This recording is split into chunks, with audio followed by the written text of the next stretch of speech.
The truth you are about to hear will shake your understanding of justice and expose a system that tragically failed a young woman with a vibrant future. Renee Marston believed she had met the man of her dreams, a 24-year-old named Braden. But Braden was a phantom, an elaborate fabrication woven into the fabric of her life. Someone else was writing their story, a dark narrative destined for a tragic end. In 2013, 20-year-old Renee Marston took her own life at the Gap, a dramatic and foreboding cliffside in Sydney's eastern suburbs, notorious for claiming up to 50 lives a year. Her death occurred on the very day a turbulent 18-month relationship ended.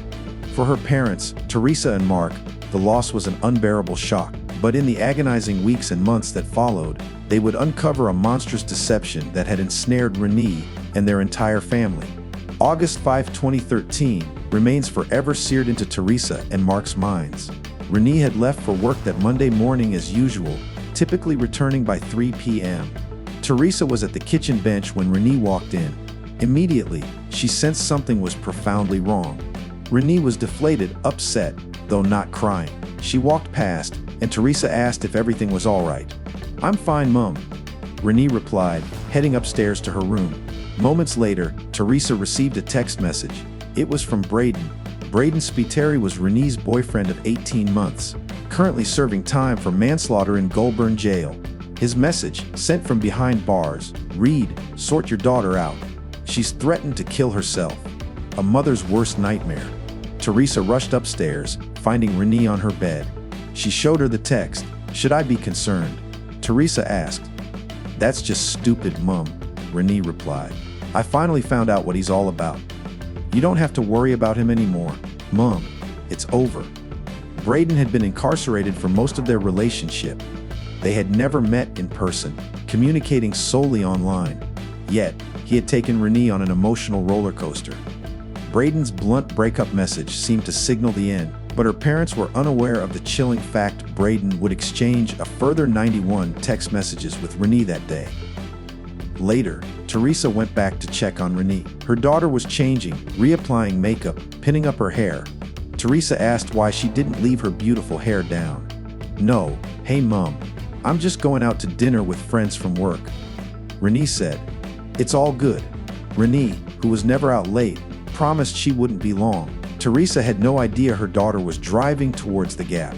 Just before she reached the precipice, Renee sent one final text. "Mom, I love you, and I'm sorry. I always love you. I'm sorry you're my best friend." Even now, Teresa reflects on the depth of Renee's pain and her daughter's enduring care for her mother's feelings. Alarmed, Teresa drove to a friend's house. After seeing the message, her friend urged her to call the police, who immediately put out an alert to track Renee down.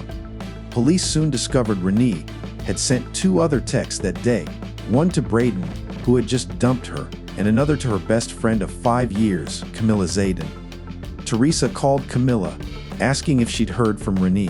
Camilla confirmed she'd received a similar text expressing love and sorrow. Camilla offered to drive Teresa around to places Renee might go. They drove to a McDonald's, then to an address Camilla claimed was Braden's sister's house. Camilla stated Renee's car wasn't there, and she didn't think Braden's sister lived there anymore. Meanwhile, police had tracked Renee's phone to Watson's Bay, near the Gap.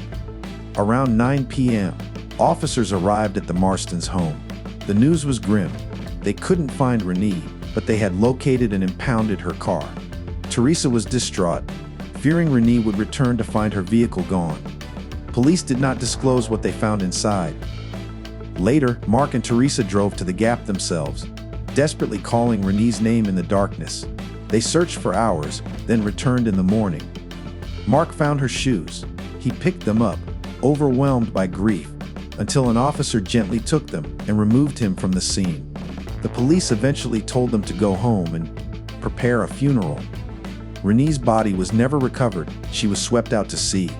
Mark and Teresa blamed Braden. He had dumped Renee on the day she died. They messaged him, but he never replied. Desperate for answers, they turned to Camilla Zayden, the only person who claimed to have met Braden in person. But Camilla's demeanor was unsettling. In the midst of their profound grief, Camilla seemed more concerned about Braden's welfare. "He's hurting too," She told them, claiming Braden had called her. She urged them to leave him alone, as everyone was blaming him. When Teresa mentioned giving Braden's number to the police, Camilla's demeanor instantly changed. "You've got to get it back," she insisted. "You've got to ask for it back." Nothing Camilla said made sense. To understand the full extent of the deception, we must go back to Renee's previous relationship with her first love, Angus. Renee and Angus met at a hair studio where she was an apprentice. Angus, smitten, would go in not for a haircut, but for an excuse to see her, to have her wash his hair and give him a head massage. Renee was bubbly, beautiful, kind, and down to earth. Soon, they were dating, making plans for 4 children and a Labrador, even drafting a humorous love contract. These were the happiest years of Angus's life, but behind the scenes, something sinister was unfolding. Renee's close friend, Camilla, was actively poisoning Renee against Angus, constantly pestering her, wearing her down with false stories, determined to end the relationship. Angus was left questioning why such a loving relationship had ended so abruptly, with so little explanation. He later realized it wasn't anything he had done, but all part of Camilla's plan. Camilla had systematically deteriorated Renee's mental health. The night Renee broke up with Angus, she came home sobbing, telling her mother it was over. Camilla, having successfully driven Renee away from Angus, now steered her towards a new relationship. Teresa asked Renee about this new person. "His name's Braden, and he's 24, Renee said. Teresa thought it was too soon, but Renee explained Camilla had introduced them. Braden was Camilla's ex-boyfriend. Camilla Zaydan had been Renee's best friend since year 9. They were inseparable. When Camilla introduced Renee to Braden Spiteri via text and social media, he seemed like a good match. Renee couldn't see Braden or talk to him, but Camilla had an explanation. Braden was in Goulburn jail for manslaughter after a motorcycle accident, but Camilla had arranged for him to have a phone through his wealthy family and lawyers.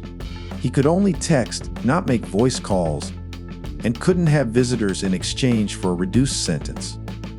Renee's parents found the situation bizarre, but wanted to support their daughter's happiness.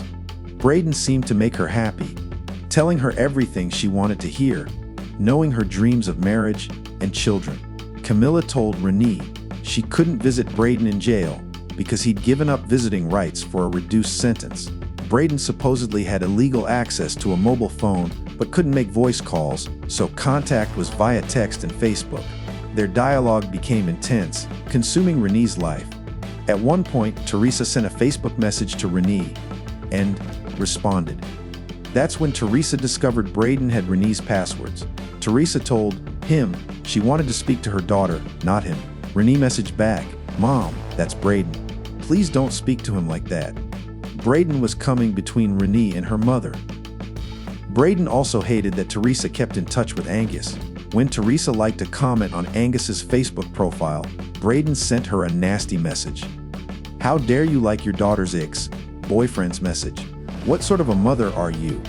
He called her an unfit mother. Teresa was shocked but decided to let it go, fearing it would push Renee further away. Months after Renee's apparent suicide, police were still trying to understand what led her to take her own life. Her new mobile phone, which went into the ocean with her, held the answers. Police still had her old handset, but couldn't unlock it, so it was returned to Mark and Teresa. This was a crucial moment. The Marstons' 13-year-old son, Luke, had a friend who believed he could crack Renee's old phone. For $100, they bought an app. 10 minutes later, thousands of text messages were downloaded. Police had tried for months to recover these messages, but a 13-year-old had succeeded with a simple app. Mark discovered a staggering 11,000 text messages exchanged over 3 months, mainly between Renee and Braden and Renee and Camilla. Mark began to look for patterns. He plotted all conversations on a spreadsheet between Renee and Braden and Renee and Camilla. The pattern was undeniable. When Camilla texted Renee, she would send 4, 5, 6, even 10 messages. Then, a dozen texts would appear between Braden and Renee. Braden would stop, and Camilla would start again. They were never in the mix together. They were distinct segments. It was then that Mark realized, it's got to be the same person. He sent the chart to the police, who confirmed it. Yeah, it's from the same tower. It's one of the same people. Braden is Camilla, and Camilla is Braden. Camilla Zaydan had created Braden Spidery, using 2 mobile phones, her personal phone for friends, and a dedicated phone solely for correspondence between Braden and Renee. Camilla was in total control of Renee's emotions, her parents' emotions, and the lives of their friends and family. The story was meticulously crafted, faultless.